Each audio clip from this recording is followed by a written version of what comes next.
আজকের ভিডিওটা একটু অন্য টপিকে আলোচনা করব। ভালোবাসা।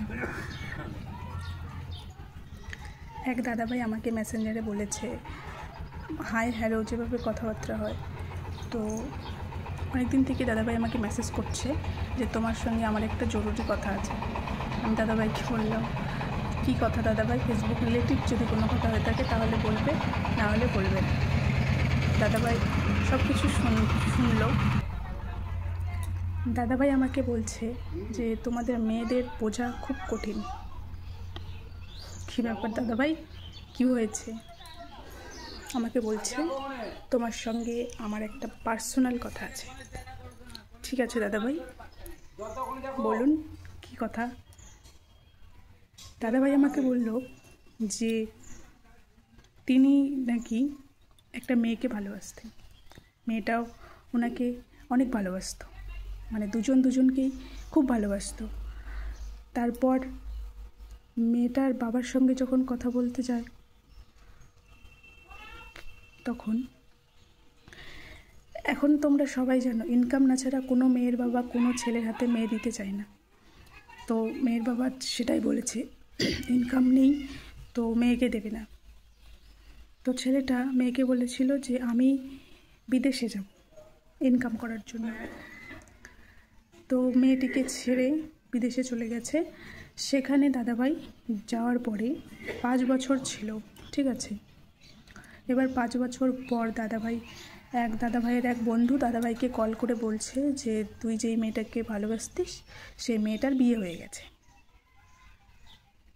দাদাভাই তো শুনে তখন মাথা খারাপ, যেই মেয়ের জন্য আজ আমি বিদেশে আসলাম টাকা ইনকাম করার জন্য, সেই মেয়ের বিয়ে হয়ে গেল আর আমাকে একবারও জানালেও না সে। দাদাভাই বলছে যে মেয়েরা এরকমই হয়, সব সময় ছেলেদেরকে ধোকা দেয়। সবাই বলে ছেলেরা মেয়েদেরকে ধোকা দেয়, কিন্তু দাদাভাই বলছে মেয়েরা ছেলেদেরকে ধোকা দেয়, ছেলেরা কখনোই মেয়েদেরকে ধোকা দেয় না। আমি দাদাভাইকে বোঝালাম যে দেখো দাদাভাই, মেয়েটাকে তুমি যখন ছেড়ে গিয়েছিলে মেয়েটা কিন্তু অনেকটা কষ্ট পেয়েছিল, তবুও তুমি যেহেতু ইনকাম করতে যাবে বলেছো সেই জন্য তোমাকে যেতে দিয়েছে। এবার তারপরে মেয়েটার কিন্তু ফ্যামিলি প্রেশার হয়ে থাকে। আমি দাদাভাইকে বললাম যে ছেলেরা ফ্যামিলি প্রেশারের জন্য বিদেশে ইনকাম করতে যায়, টাকা লাগবে, ইনকাম করতে হবে, তাই না? মেয়েদেরও সেম ফ্যামিলি প্রেশার এগুলো থেকে থাকে দাদাভাই। তুমি যে 5 বছর মেয়েটাকে রেখে গেছো, তোমার কি মনে হয় তুমি মেয়েটার বাবার সঙ্গে কথা বলেছো? বলোনি, তাহলে কেন বললে না? তুমি মেয়েটার বাবাকে তো বলে যেতে পারতে যে আমি ওকে খুব ভালোবাসি, আমি ইনকাম করার জন্য যাচ্ছি, ইনকাম করে আসবো, আমি ওকে বিয়ে করব। তুমি সেটা বললে না, চলে গেলে। মেয়েটার বাবা কি করে ভরসা পাবে যে তুমি আসবে, ওকে বিয়ে করবে? আর একটা মেয়েকে কথাটা শুনতে খারাপ লাগলেও এই কথাটা কিন্তু সত্যি, যে একটা মেয়ে 18 বছর পার হয়ে গেলে বাপের বাড়িরও বোঝাই হয়ে যায়। বাপের বাড়ির লোকেরা 18 বছর পর মেয়েকে আর বাড়িতে রাখতে চায় না। তো দেখো দাদাভাই, আমি তোমাকে বোঝানোর পরেও তুমি বুঝলে না। আর এটা আমি এই যে কথাগুলো বলছি, আমি তোমার নাম নিয়েও বলিনি, তোমাকে ট্যাগ করেও বলিনি।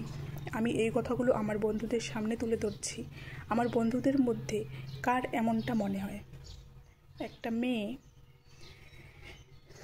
কতদিন পর্যন্ত কার জন্য অপেক্ষা করতে পারে?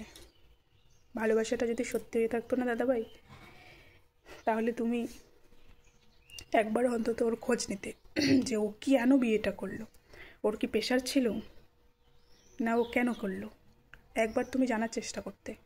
কিন্তু তুমি কোনো জানার চেষ্টা করলে না, তুমি তাকে ভুল ভেবে বসে থাকলে। সে তোমাকে ধোকা দিয়েছে, তোমার কাছে টাকা নেই সেজন্য সে তোমাকে বিয়ে করলো না, তোমার থেকে বেশি টাকাওয়ালা ছেলে পেয়েছে সে সেজন্যই বিয়ে করে নিয়েছে, এটা তুমি ভেবে নিলে। কিন্তু তুমি ওর আসল পরিস্থিতিটা কখনোই জানার চেষ্টা করলে না। কী আর বলবো বলো? মেয়েদের কাছে সবসময় টাকাটাই সব হয় না দাদাভাই। হ্যাঁ, বাঁচার জন্য তো টাকার প্রয়োজনের, পেট আছে যেহেতু সেই পেটটাকে চলতে হবে, আর সেই পেটটাকে চালানোর জন্য একটু টাকা প্রয়োজন। কিন্তু দাদাভাই, মেয়েরা সবসময় স্বামীর বুকটাই চায়। স্বামী যদি পাশে থাকে না, তাহলে সে লবণ ভাত খেয়েও দিন কাটাতে পারে। বন্ধুদের কাছে রিকোয়েস্ট, তোমাদের যদি কথাগুলো ভালো লাগে তাহলে জানাবে, আর তোমাদেরও যদি সেই দাদাভাইয়ের মতনই মনে হয়ে থাকে যে সবসময় মেয়েরা ধোকা দেয়, সেটাও জানাবে।